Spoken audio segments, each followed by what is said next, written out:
I would like to welcome you to your Raspberry Pi. This is your retro gaming machine. This is what you're going to get from me when you purchase it. So this here is your Raspberry Pi system. It looks like an NES cartridge, but it's not. This is your game system. Also included is going to be a USB controller. I set these up generally with this iNext Super Nintendo looking type of controller. It is USB. These work very, very well, and they are brand new right out of the package. Also, I'm going to include an instruction manual. I would like you to look that over, read that inside and out, familiarize yourself with your system really well before you start using it, and also your Raspberry Pi tutorial DVD, which is included and is what you're watching right now. So just watch this video in its entirety. I'm going to tell you everything you need to know about this game system before you use it, and I hope you enjoy the video, guys.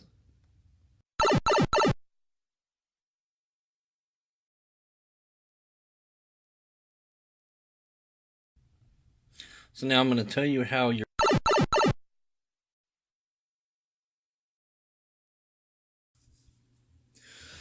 booting up your system. To the left hand side of the screen, you're going to see a bunch of random letters, a bunch of green OK symbols.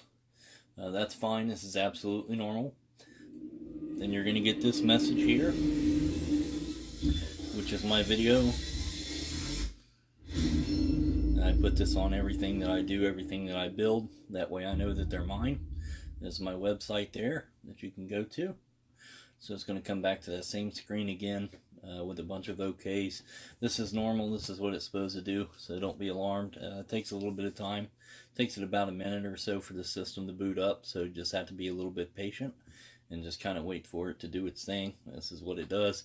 It's literally a small little computer, so it's just like booting up a computer. Just there's some screens that you have to go through and a little bit of time it takes for it to boot up, but you'll see this emulation station screen is the last screen before we get to the main screen where we're going to be ready to play the system.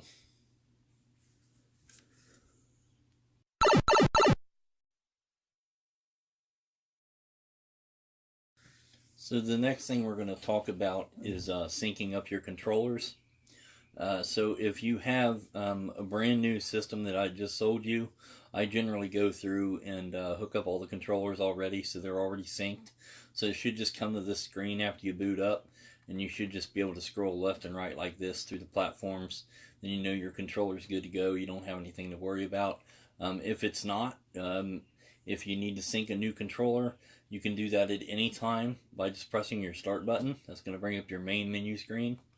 Then you go down to configure input, you press your A button, configure input, press your A button, then it's going to say one gamepad detected. Now if something, if I failed to hook your system up correctly or something like that, you might come up with this screen immediately. Anytime that you plug in a new controller, a different controller that's not the same brand that I gave you, this screen is going to come up as soon as you turn the system on. It's going to say new gamepad detected, you need to configure this input. So this is how you're going to do it. You're going to press your A button on your device and hold it in for just a second, and see the gamepad comes up, then let go of it. That way now you're going to be ready to config. So you're just going to do what the screen tells you to do. You're going to set up your D-pad first. This is your directional pad button. You're going to press your up button, down, left, and right buttons. You want to press your start button, your select button, whatever button you would like to put as A, B, X, and Y, and you can change that any way you want. You can set that up in any different way you want. So if you don't like the setup and you don't like the way it works, you don't like the way the game operates with it, you can just press your start button to bring up that main menu and go down and configure input at any time and change those to anything you want to change it to. Next, you're going to do your left shoulder and your right shoulder. Now, since we don't have any more buttons, we don't have thumbsticks, we don't have trigger buttons on this controller that I give you with it, we're going to need to skip these. In order to do that, you're just going to hold down any button for about 2 seconds and it skips right past it. And then you let off the button. Then you're going to do that again. And you're going to do it again and again and again, all the way down to the bottom of this page. You just press it in, let go of it. Press it in, hold it, let go of it. It's that simple. We're just skipping past all these because we do not have all these buttons. When you get down to the bottom, the last one's going to be hotkey enable. We do not want to do anything with that hotkey either, so we're going to skip it the same way. Press your button in, hold it for a couple seconds, and let go of it. Just going to skip past it. We're going to get down to this OK. We're going to press your A button for OK. Then it says you did not choose a hotkey enable. That's okay. We realize that, and that's what we want. So what we're going to do here, we're going to press in our A button, and we're going to hold this A button for about 2 or 3 seconds in, and then let off of it. And now it looks like it's not doing anything, but it is. It's just getting you back to the main screen there. So and you just press your B button to get out of that screen there. Now we're ready to play. So our controllers are all synced up, and we're ready to go.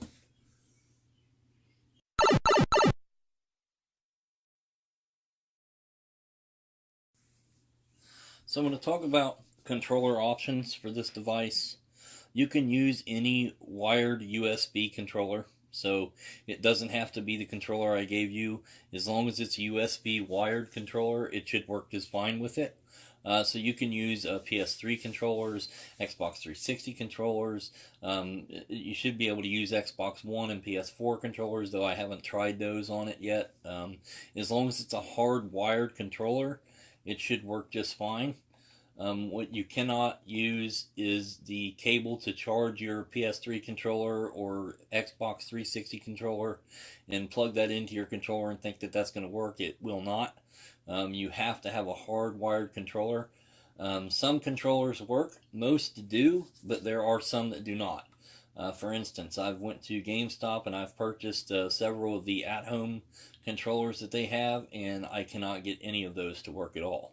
I've bought them brand new for PS3, brought it home, opened the package, plugged it in, and it absolutely does nothing on the Pi. Pi does not recognize it at all. So there are some that will not work. So just be careful on what brands you get. I get these iNext controllers. They're INNEXT. You can order them online from different places. Just be sure that you're getting good ones.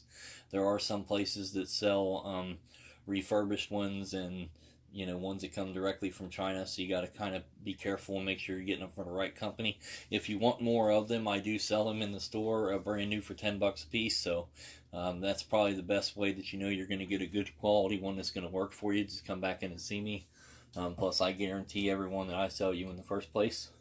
So, yeah, any hardwired USB controller, for the most part, they should work just fine with this device.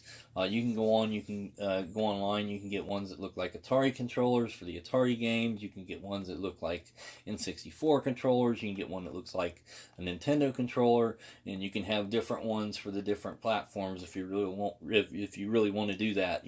That option's there for you. Some of them are cheap, some of them are expensive. Just depends on what you want. But so those are your options for your controllers.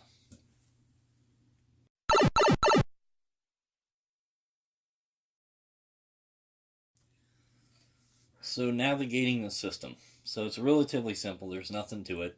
You're going to use your D-pad, your directional buttons over this way, over that way. It's very obvious what you're going to need to do there.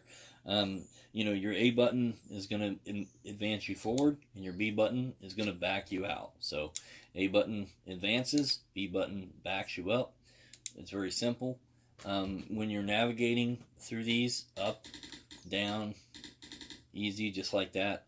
Very simple. If you want to go down faster, right bumper, down a lot faster, you can hold it in, and it'll skip really fast all the way to the end. The left bumper takes you back up the other direction really fast.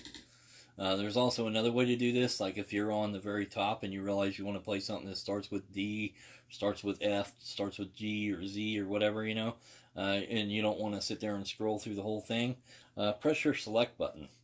If you do that, you'll have an options menu that'll come up, and then you can jump to any that you would like. A, B, C, D, whatever, letters, numbers you need to do there. So, that might help you make it a little bit faster. Select again to get out of that if you don't want to use that. For me, I just use the right and the left bumpers. It works pretty simply, but this is basically how you're going to do it. On the very bottom of the screen, there is a little menu key, and that tells you exactly what I just told you. You have a favorites menu, your regular menu, options menu, and then B goes back, A launches or goes forward, and then how to choose in the system and all that. So in case you lose your focus here while you're playing and you can't remember what I'm telling you right here, it's always at the bottom of the screen there. It always tells you what you need to do and how to choose things and how to navigate. So that should get you up to date there on the navigation of the system. Like I said, relatively simple, no problem at all. But if you do have any problems, consult the manual. If you're still having any issues, just give me a call or come back in and see me.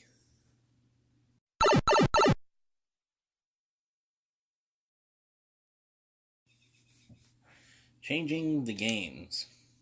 So when you're playing a game and you're all done playing the game, you think, well, that's it. I don't want to have to reset it every time. Don't worry. Obviously, you don't have to do that. The reason that we did not enable the hotkey is because we want to be able to do this. So if you're done playing the game, I want you to press your start button and your select button at the same exact time. If you press them both down together, it's going to back you right out of the game. So all you have to do is simply that. You can choose any game you want, play it for a little bit. If you decide you're tired of it, you don't want to play that game anymore, then all you have to do is very simply press your start and select button at the same time. Backs you right out. It's easy as that.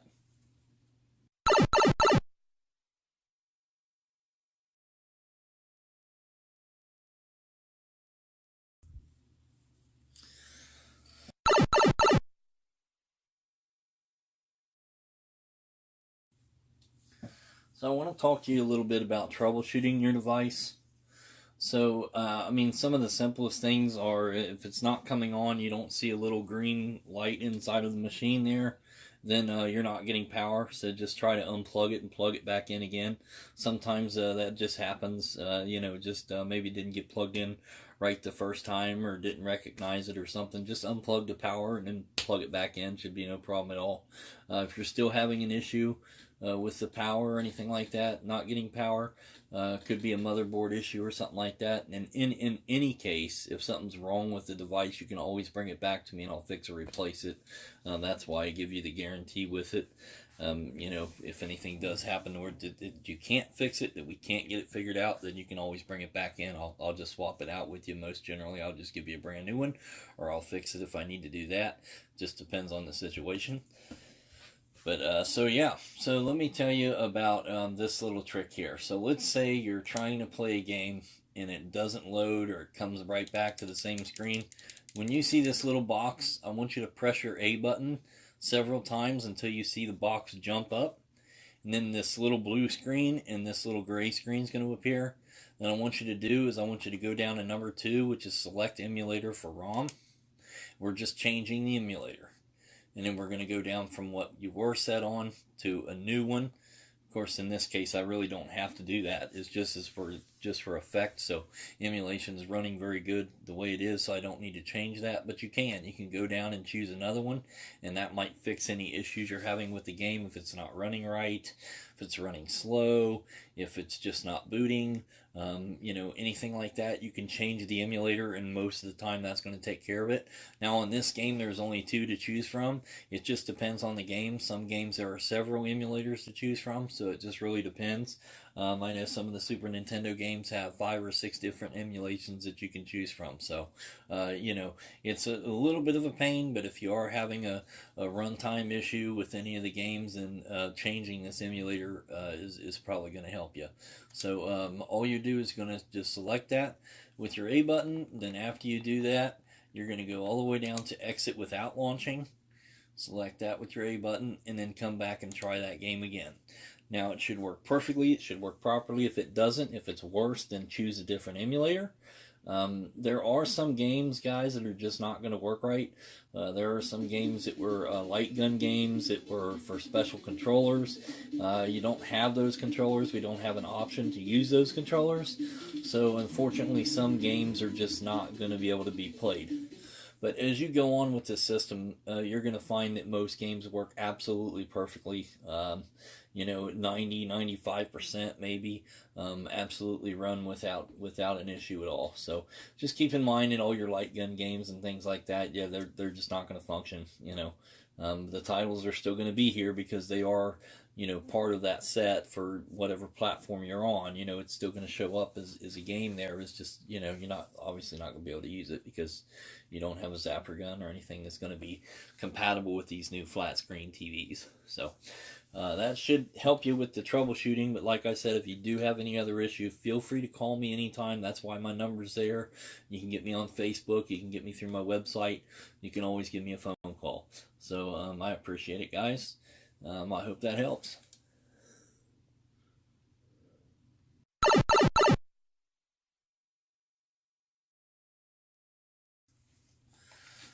So we're going to talk about shutting the system down. This is what I really want you to do every time you're ready to shut the system down.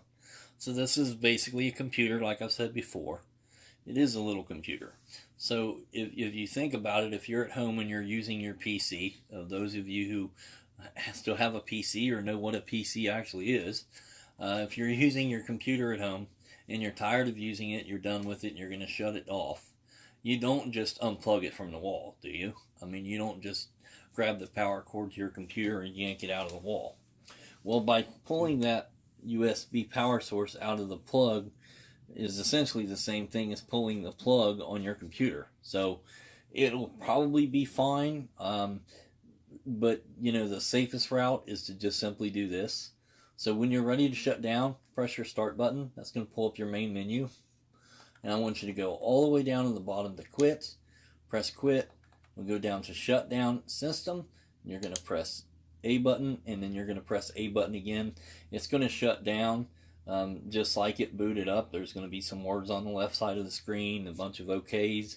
It's going to take a minute or so. If you look at the actual pie cart itself, you're going to see that green light's going to do a series of flashes, and at the very end it's going to flash about 4 or 5 times and then go off and no longer be on, and then it's completely off as soon as you don't see that green button or that green light flashing anymore at all.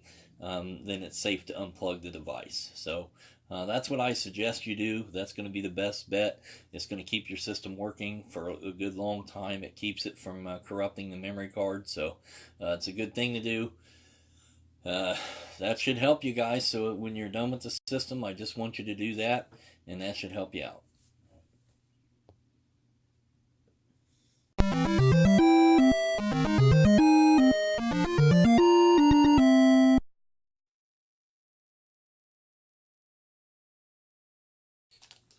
So guys, this is me.